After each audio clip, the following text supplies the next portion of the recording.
परतूरच्या नवोदय विद्यालयात रॅगिंगचा धक्कादायक प्रकार. 9वीच्या विद्यार्थ्याचा छळ, 7 विद्यार्थी निलंबित.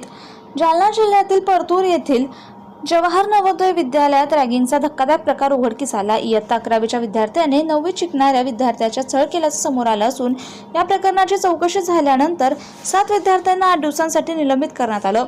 सोमवार दिनांक 13 जुलै 2024 रोजी दुपारी 1 वाजता मिळालेल्या माहितीनुसार 2 जुलै रोजी 11वीतील 7 विद्यार्थ्यांनी वसतिगृहात 9वीत शिकणाऱ्या एका विद्यार्थ्याला मारहाण केली, तसेच त्याला धक्काबुक्की करून कपडे धुण्यास भाग पाडल्याचा आरोप आहे.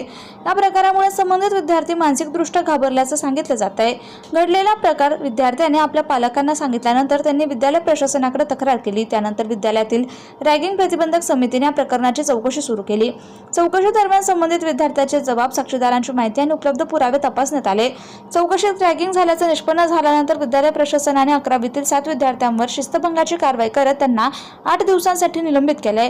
तसेच भविष्यात अशा घटना पुढे घडू नयेत यासाठी विद्यार्थ्यांना समुपदेशन करण्यात येणार असल्याची माहिती सूत्रांनी दिली. या घटनेमुळे निवासी शाळांमधील विद्यार्थ्यांच्या सुरक्षिततेचा प्रश्न पुन्हा एकदा ऐरणीवर आलाय. विद्यार्थ्यांमध्ये शिस्त, परस्पर आदर आणि सुरक्षित वातावरण राखण्यासाठी रॅगिंग विरोधी नियमांची कठोर अंमलबजावणी करण्याची मागणी पालकांकडून होतीये.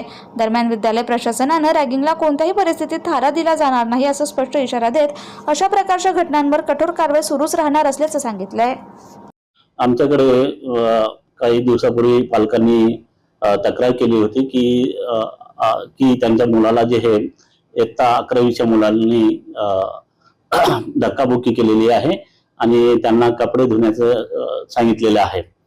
तर पालकांची या तक्रारीची आम्ही ताबडतोब दखल घेऊन आमच्या विद्यालयातील अँटी रॅगिंग कमिटी निर्णय घेऊन या संबंधित 11वीच्या जे विद्यार्थी आहेत यांना तात्काळ निलंबित करण्यात आलेले आहे.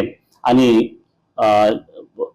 या ठिकाणी यापूर्वी अशा कुठल्याही घटना मागील काही वर्षांपासून झालेल्या नाहीत. आम्ही सर्व विद्यार्थ्यांची काळजी घेतो, यापुढेही ही काळजी आम्ही घेत राहू. पालकांनी कुठल्याही प्रकारची चिंता करू नये, काळजी करू नये. आपले मुले या ठिकाणी सुरक्षित आहेत ही माहिती मी आपल्याला सादर करीत आहे.